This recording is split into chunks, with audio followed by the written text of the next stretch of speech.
Thanks for joining us for Your Voice, Your Stories. I'm Cara Burnett. Each week we highlight important issues impacting your community and introduce you to people who are working to make our neighborhoods better. Here's what's on tap for tonight. A retired Air Force vet, Franklin Samuel, served his country for more than 2 decades. Now he's serving his community in a whole new way.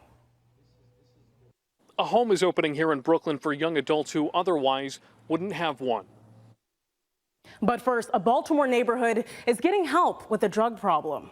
2 weeks ago, neighbors from McKeldrey Park reached out to WMAR about the increase in drug use behind the community center and the alleyways of people's homes. Not long after, the community began getting support. We getting support, authentic support that makes it viable for us to go in the neighborhood and be able to do something immediately instead of waiting on the people to come save us. Our job. The men of the Tendea family have created a program called Drug Free Down the Hill, which has them patrolling the streets within the community. Check out some of that information we have on there. The residents have been asking, they've called people for help, but change just not coming fast enough. David Harris, the president of the McKeldrey Park Community Association, says this is a good step in the right direction of change. So it's good that people who are from the community stand up and do something about it. Chairman Elijah Miles says the patrols are more than just walking the streets. It's an opportunity to connect with both neighbors and people who may be struggling with drug addiction,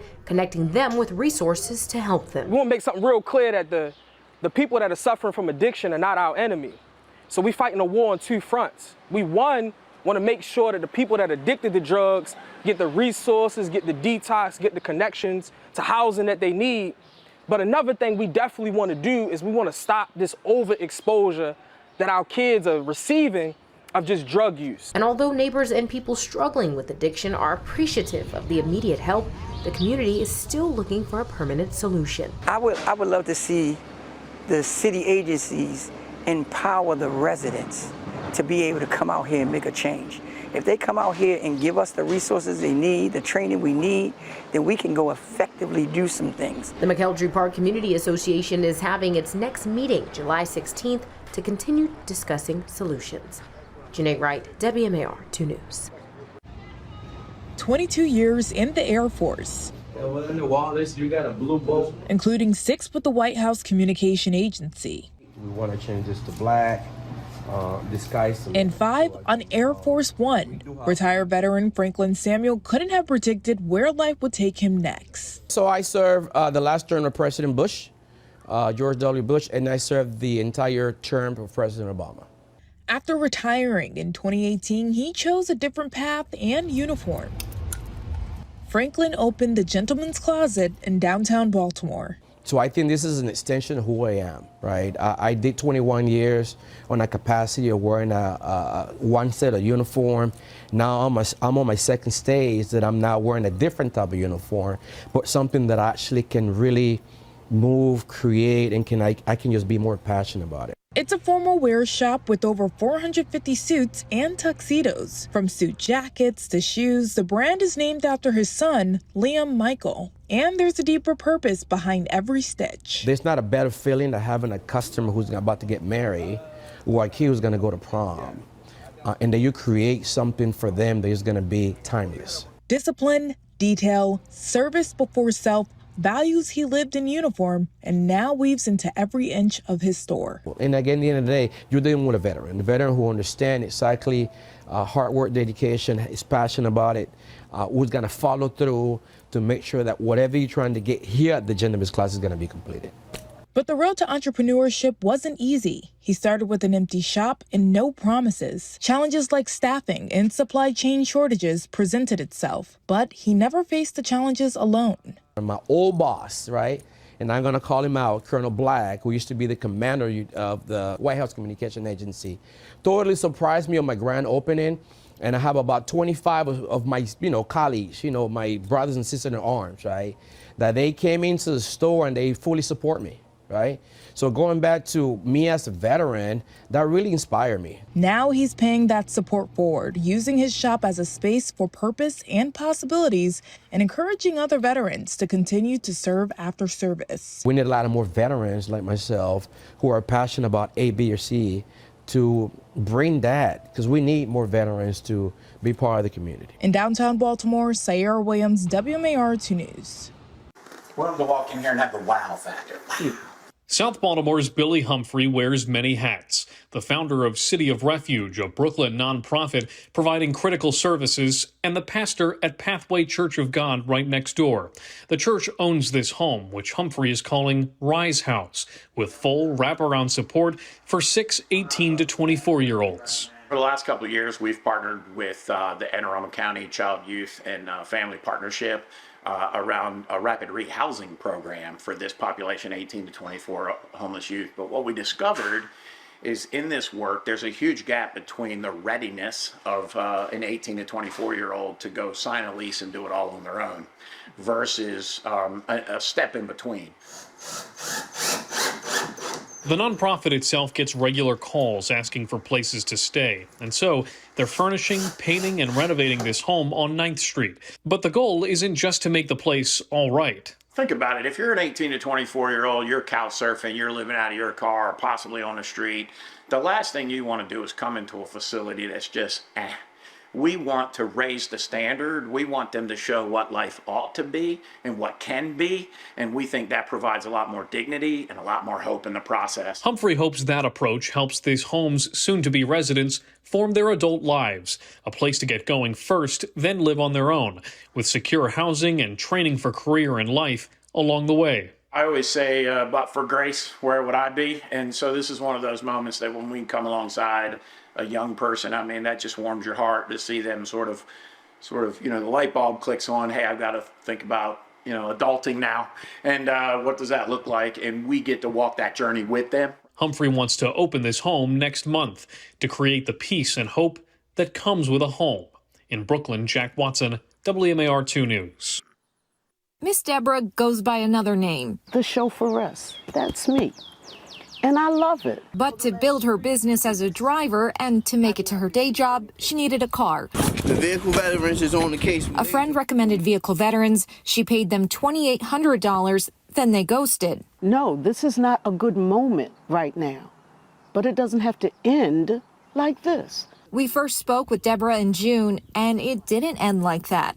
Within a week, a broker who helped start vehicle veterans delivered a car to Deborah. A 2012 Chevrolet Traverse, all-wheel drive, LT. When I went to see it and the Spirit of God hit me, and yes, I danced around this vehicle just like Jacob danced. It has over 167,000 miles, several recalls, and error codes. This is a good start. There are still some things that have to be addressed. And a few days after our interview, the car was back in the shop. Deborah back on the bus. She said she remains hopeful. Meanwhile, other customers of vehicle veterans haven't received refunds or a vehicle. He looked like a good guy that was going to take care of everything. I mean, he even said that his goal was to help as many people out there. Tammy Skinner lives in Calvert County. She found vehicle veterans on Facebook. She saw videos of happy customers and went to Towson to meet with Vernon Crofy, or Photo V. Miss Tammy and the husband just got here. So excited to present this deal to her. We about to see what we got. Vernon's sister Tanira there, being at the secretarial desk, and she and Vernon put on a good show for me. So what I had Tanira do was look up all of the Yukons and the Chevys, because we know you would have took the Tahoe as well. Showing me vehicles that I could purchase as long as I had that money in their hands. This is video of that meeting. It was filmed for promotional purposes, and Tammy bought what they were selling. Though you're purchasing a car that needs an engine, you're replacing it with a new engine. So at this point, it's almost like new. How much did you put on the table? $10,000. And where did that money come from? My mother, she passed away in 23. It was my inheritance.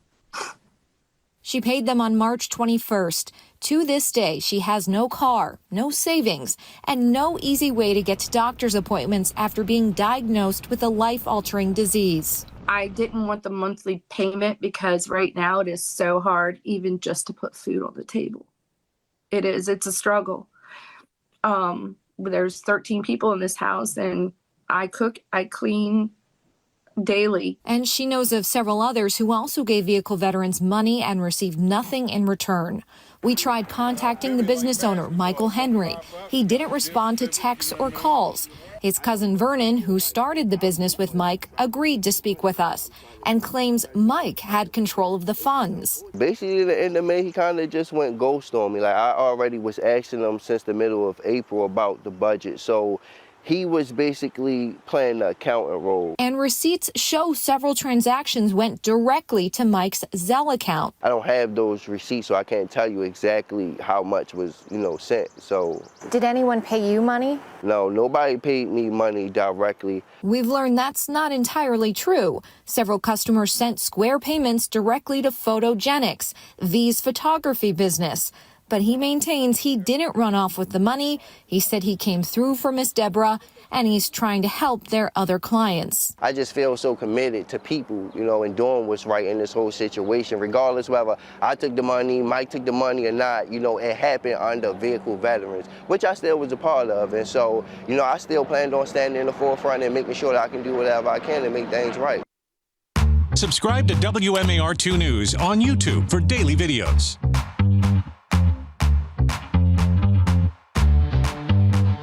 Got debt? You're watching WMAR 2 News, part of the Scripps News Group. Welcome back to Your Voice, Your Stories.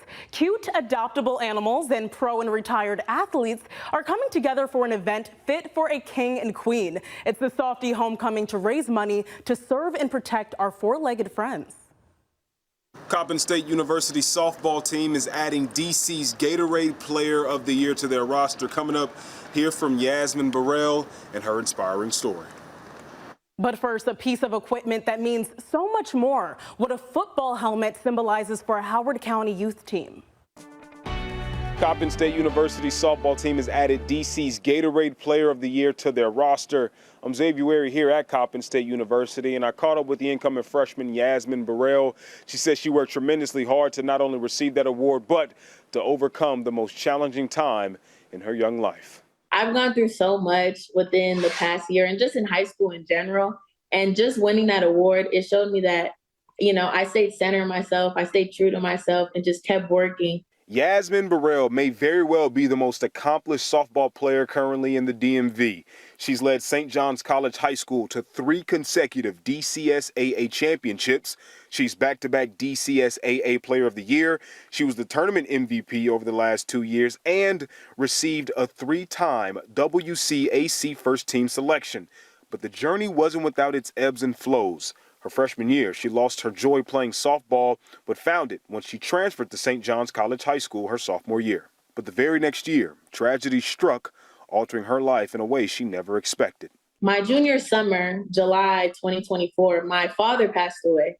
And my father was the biggest role model I could ever have in my life.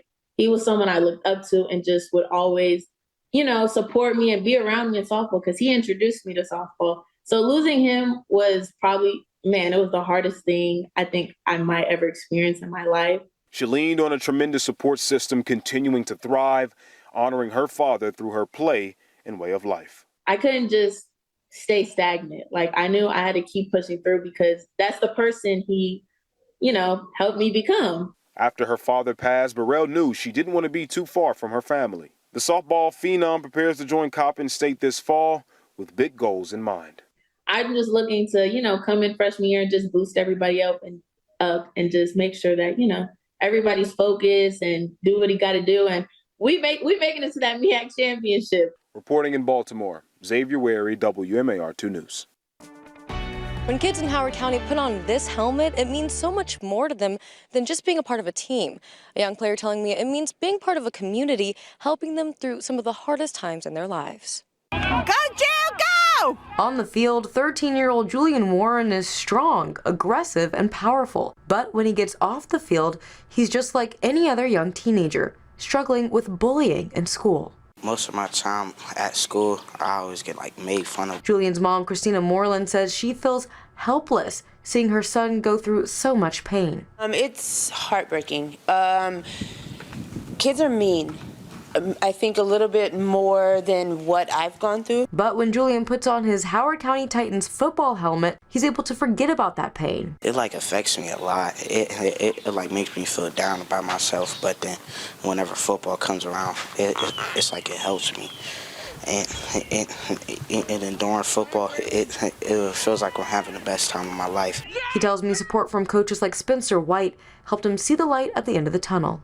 It's like I like know that I'll always have someone to go and talk to, no matter what. Then with the coaches,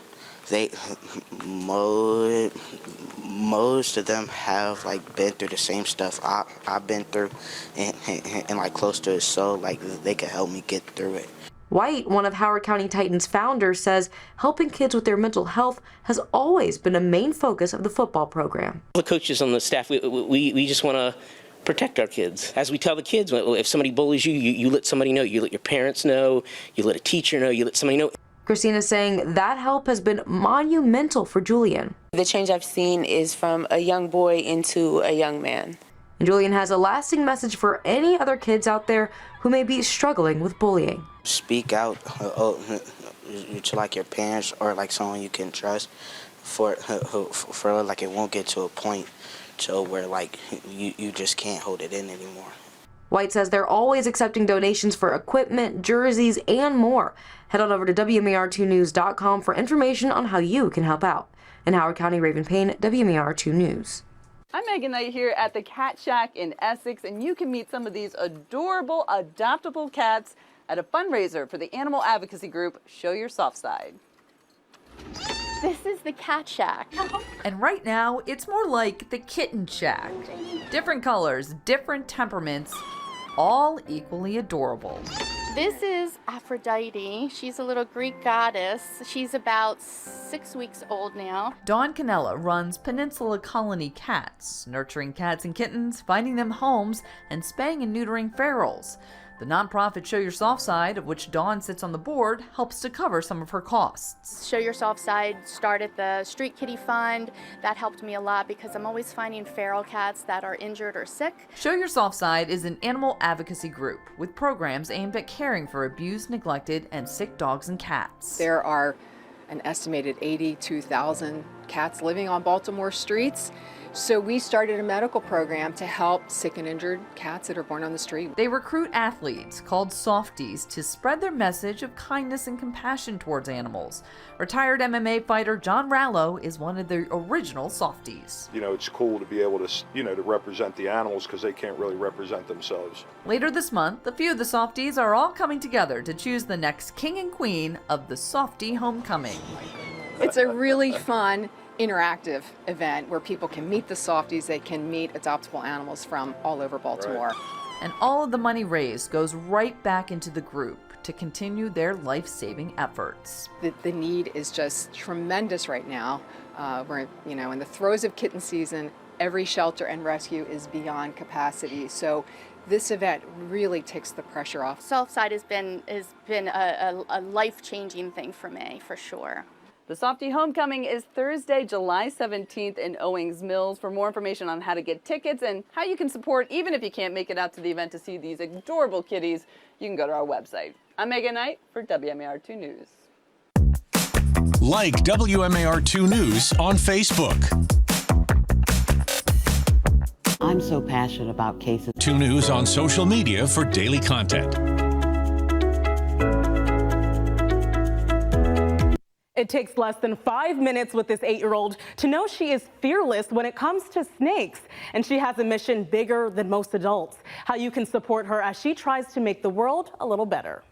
So some kids dream of becoming astronauts, others doctors, maybe even an NFL player, but this young Marylander dreams of becoming a junior ranger, and believe it or not, you can help make that happen. Brielle Leonard, or Breezy, loves the outdoors with all its creepy crawlies. And it was moving, and then it was another snake. She's like one with Mother Nature. He's trying to hide in the bushes. She really just wants to have every opportunity to learn more about animals nature, any kind of bugs, trees. She's all about it. Which is why Breezy applied to the National Junior Ranger Contest, where she and her mom, Fresh deer print, have been showcasing her love of nature, animals, and the environment. It's still wet. For votes on Facebook. We've got people who are doing the daily votes, we've got people who are donating, but now it's gotten intense because everyone who has made it to the top of their final round, now we're all in one big pool for quarterfinals, semifinals, and then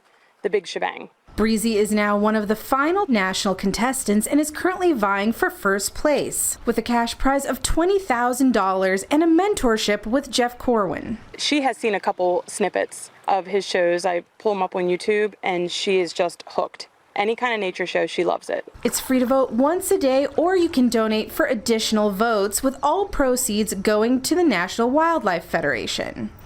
But for Breezy, it's all about how she can learn to better help the planet. I would want to meet Jeff Corwin and have him teach me how I can save the planet and have other people save the planet. So just really showcasing her beautiful curiosity of nature and showing people that she truly is a great fit for this contest. If she wins, Breezy plans to donate the $20,000 to various charities. To find out how you can support Breezy, visit us on our website at WMAR2news.com. In Hartford County, Linnea Hoover, WMAR 2 News. If you have stories you'd like us to cover, we want to hear from you. Email us at storyideas@WMAR.com. Thanks so much for joining us tonight. Be sure to tune in again next week for your voice, your stories.